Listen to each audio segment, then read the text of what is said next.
de responder. Entonces, pues adelante, vi esa mano primero, perdón, yo no me sé los nombres, entonces… Muchas gracias, buenas noches. Héctor García, de Diario Basta, Grupo Cantón. Gracias. Para los dos, cualquiera que me quiera contestar. La Ciudad de México, ya comentaron cómo está su situación en cuanto a hospitalización general e intensiva. Sin embargo, la preocupación de los familiares que tienen a pacientes con el coronavirus, pues han manifestado su preocupación porque en algunos hospitales ya no reciben a sus pacientes, a sus enfermedades. Entonces, aquí la pregunta es, ¿pondrán en marcha algún plan similar al de Chihuahua, como se hizo en días pasados cuando fue el primero que se puso en rojo, con unidades temporales para dar cabida a esta atención? Y la otra es, ya no lo había comentado el subsecretario Gatell, acerca de que el gobierno federal no iba a emitir medidas coercitivas para la población en el uso obligatorio del cubrebocas. Sin embargo, entre 7 y 9 entidades federativas ya hicieron ley el uso de este aditamento para quienes no lo utilicen adecuadamente, con sanciones, ahora sí que restricciones en cuanto a cárcel, 36 horas, o trabajo comunitario. Entonces, quisiera saber cuáles son sus posturas, por favor. Muy bien, muchas gracias. Contesto la primera y posiblemente el doctor Ricardo puede contestar la segunda sobre el cubrebocas. En cuanto a la capacidad hospitalaria, digo específicamente en la Ciudad de México, pero esto lo estamos haciendo prácticamente en todas las entidades, este monitoreo que presentamos acá todos los días sobre la capacidad hospitalaria, es parte de nuestro sistema de monitoreo diario y también de las estrategias de comunicación que tenemos con cada una de las entidades. En general, y como también lo presenté yo mismo, tuvimos esta estrategia que empezamos a trabajar con cada una de las entidades en tratar de concentrar las capacidades de atención hospitalaria en aquellas unidades de mayor efectividad. Y un poco la idea era el poder estar, por un lado, concentrando las capacidades para que por otro lado estar abriendo más la atención para pacientes no COVID. Claramente, y desde que se puso la estrategia en marcha, dijimos, bueno, siempre y cuando la situación va descendiendo suficiente como para ir abriendo cada vez más hospitales para pacientes no COVID.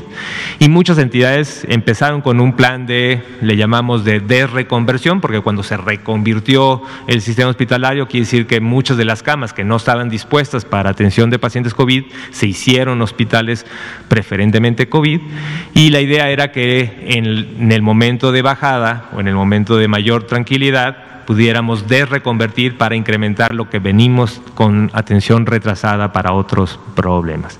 En la Ciudad de México esto pasó, y lo que hemos estado haciendo, y lo hemos estado, tanto yo he estado en algunas de las reuniones también del gobierno de la Ciudad de México, y lo que está pasando es que lo que se había empezado a ocupar por pacientes no COVID se está liberando. Entonces ahora tenemos una disponibilidad en la que se va a ir incrementando día con día, porque en los hospitales se está volviendo a reconvertir lo que ya se había hecho, ahora sí ponerlo disponible para pacientes COVID. Esto es una prioridad en el gobierno de la Ciudad de México, y también de las unidades temporales que se tenían. Por ejemplo, la unidad del centro Banamex, también había habido tal vez la posibilidad de que ya no era necesario, pero por suerte se logró también el conseguir alargar el convenio para extenderlo al menos hasta marzo en funciones el centro Banamex. Entonces esto quiere decir que sí, posiblemente no necesitamos meter más unidades temporales,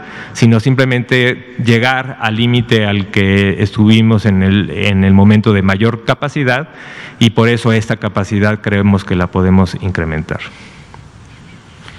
Gracias. Sobre el uso de cubreboca, de hacerlo ley, mandato, obligatorio, desde el gobierno federal siempre hemos tenido y mantenido la postura de que la modificación de los determinantes, de los detalles que generan que generan un exceso de movilidad, una aglomeración de personas en un solo lugar. Son las formas, la mejor forma de ir convenciendo también a la propia población para que tome en cuenta las medidas básicas de prevención. Las autoridades locales, las personas titulares de los gobiernos de las entidades federativas son autoridad sanitaria con todos los derechos y obligaciones que eso les da, y la definición de que el uso del cubrebocas sea obligatorio o se hará acreedor la persona a una multa o a trabajo comunitario o a algún tiempo detenidos en la cárcel, pues son medidas que cada una de las entidades federativas han decidido tomar. Si la población responde favorablemente a el uso del cubrebocas por obligación personal, porque yo voy a proteger a los demás y al mismo tiempo me protejo a mí, es una forma. Y otra forma es con estas medidas contra la persona que no usa el cubrebocas. Ahora, si hay muchos arrestos, pues espero que también el sistema estatal les dé cubrebocas para que estén todos ahí encerraditos, porque si no, pues va a salir más caro el caldo que las albóndigas, porque si hay una persona con sintomatología, ¿sí?, y entonces la agrupamos con otras personas que no tienen la enfermedad y no se mantienen las medidas básicas de prevención, principalmente el distanciamiento físico, pues entonces ahí probablemente habrá un brote. Si hay trabajo comunitario, pues bueno, probablemente la persona obligada a hacer trabajo comunitario o a pagar una multa, probablemente pues decida a partir de ese momento utilizar su cubrebocas. Yo, independientemente de que haya o no haya una multa en el lugar en donde yo esté, pues yo traigo mi cubrebocas, yo lo uso.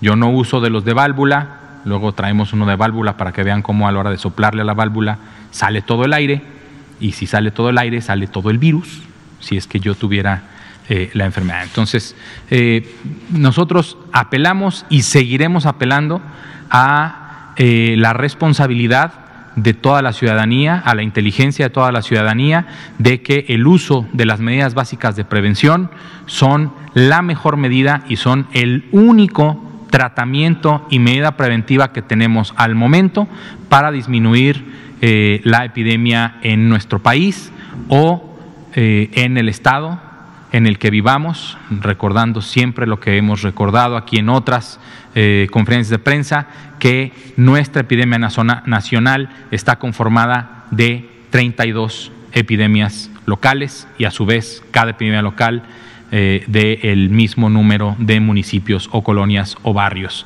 Y entonces debemos de tomar el cuidado de la salud como una corresponsabilidad de todos. Si te cuidas tú, nos cuidamos todas y todos.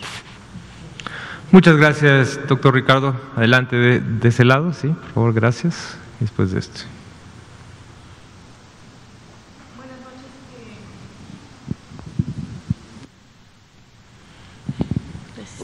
Buenas noches, Liliana Noble de Pulso Saludable. Doctor Ryu, quisiera saber si se sabe algo de estos anestésicos que se utilizan para el momento de la intubación. Ha habido muchas notas al respecto de que están en desabasto y es un elemento que considero que ahorita es de urgencia, el propofol, etcétera. A ver si nos comenta en qué va este asunto. Y doctor Cortés, la semana pasada cuando usted nos hacía favor de explicarnos el tema del semáforo, entiendo que estos 10 componentes cada uno tiene un valor y luego la sumatoria dan si es verde, rojo, etcétera. Yo quisiera preguntarle, ¿qué pasa si un gobernador decide, bueno, según la información que haya emitido, le tocara, por ejemplo, estar en amarillo, y si él decide o considera que no debe de estar en amarillo y se pasa a verde? ¿Esto lo puede hacer? ¿Estaría legal hacer esto? Y esto implicaría reapertura de muchos más negocios y casi volver a la normalidad. Gracias. Muchas gracias por la pregunta. Igual contestaré la primera, después le dejaré al doctor Ricardo Cortés que conteste lo del semáforo. Sí, en efecto, digo, es una realidad, tenemos un problema importante, pero también es a nivel global de desabasto o con un abasto muy limitado de los medicamentos. En general, para el poder mantener a un paciente con ventilación mecánica, es muy importante, principalmente son 3 componentes. Un componente que es el componente de sedar a un paciente, digamos, dormirlo, muy importante. Pero también otro componente muy importante es el dolor, ¿no? Porque a pesar de que un paciente puede ser totalmente sedado, si siente dolor, hay mucha resistencia con el ventilador y también hay muchas alteraciones vasculares, ¿no? Y el otro es un relajante muscular, ¿no? Entonces son tres grupos de medicamentos que se tienen que usar de manera armónica para poder tener a un paciente intubado con ventilación mecánica que no se esté constantemente peleando o contraponiendo con lo que el ventilador está impulsando de aire. Entonces, ante este desabasto, digamos que los medicamentos principales que se usan para el componente de sedación es el propofol, el midazolam. Para el componente de analgesia o para el dolor principalmente es fentanilo, y para el componente de relajación es cistracurio. Entonces son, digamos, y de eso hay desabasto o hay un abasto limitado. Entonces lo que hemos hecho es, estamos trabajando de manera coordinada. Por un lado, con grupos de expertos hemos hecho unas guías de alternativas, ¿no? Digo, porque no son los únicos medicamentos. Para cada uno de los grupos hay 5, 6, 7 opciones que tal vez no son las óptimas, pero que se pueden utilizar y que antes se utilizaban mucho, tal vez conforme han salido nuevos medicamentos se utilizan menos, y estamos yendo hacia todas las opciones, tratando de cubrir la demanda, y además se estableció una guía también para facilitar también la comunicación con todos los médicos y médicas que están trabajando en terapia intensiva, para que conozcan los algoritmos y dosificaciones de cada uno de ellos. Hemos trabajado también con grupos de expertos, muy cercanamente también con el componente administrativo. La idea es que tanto el componente administrativo, que está haciendo una búsqueda del mercado local e internacional de cada uno de estos, pues de manera prácticamente diaria estamos viendo qué se encuentra, cómo ajustar las dosis de la demanda y estar surtiendo a nivel sectorial cada uno de ellos. Entonces sí, reconocemos el abasto limitado, pero estamos buscando, definiendo alternativas y expandiendo nuestra capacidad de compra tanto nacional como internacional. Gracias. Gracias, Liliana. Sobre el semáforo, efectivamente son 10 indicadores. Cada uno de los indicadores puede tener diferentes niveles y a cada nivel o a cada rango se le da un cardinal, un número, una calificación, 0, 1, 2, 3 y 4. Si todos estuvieran en 4, suman 40, ¿sí? Y de 32 a 40 es el nivel rojo. De 16 a 31 es naranja, de 9 a 15 es amarillo y 8 o menos es verde. Esa es la estimación del riesgo que hacemos y que presentamos y que compartimos con todas las entidades federativas. Las entidades federativas pueden tomar decisiones porque son autoridad sanitaria, como emitir una ley para que sea obligatorio el uso de cubreboca, o definir diferentes actividades. Por ejemplo, se puede optar por quedarse un tiempo más en el nivel de riesgo en el que estaba. Sobre todo las decisiones que se han tomado así han sido obviamente a nivel local, y cuando el semáforo les indica que hay un decremento en el nivel de riesgo.